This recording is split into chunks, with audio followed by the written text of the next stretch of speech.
And this question 16 on Bezier is a very lovely problem with the introduction of curvature, concept of curvature.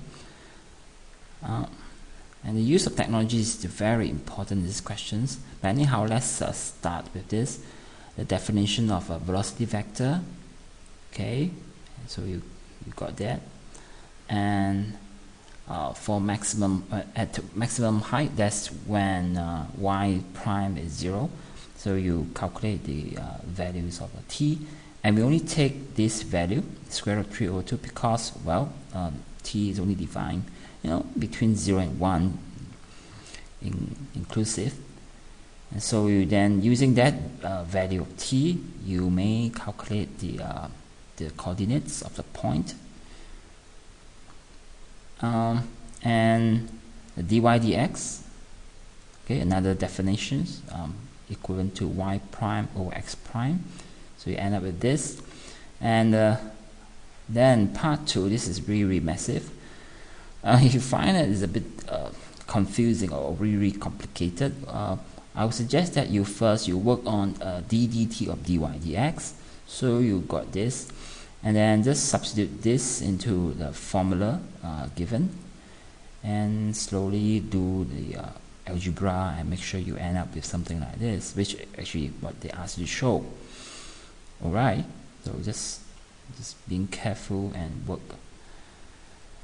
And lastly, the concept of curvature is given. And now the first part, you don't really need any technology to help you, except for the calculation maybe.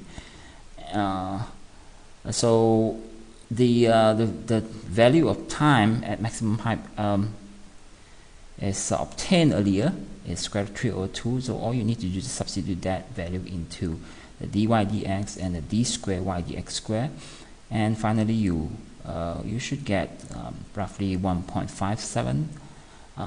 Correct to 3 significant figures. And then this one here, I think you could use algebra to help you, but I rather that you use technology, or in your case a graphics calculator. Now here I show you what you may do to make it simpler. Now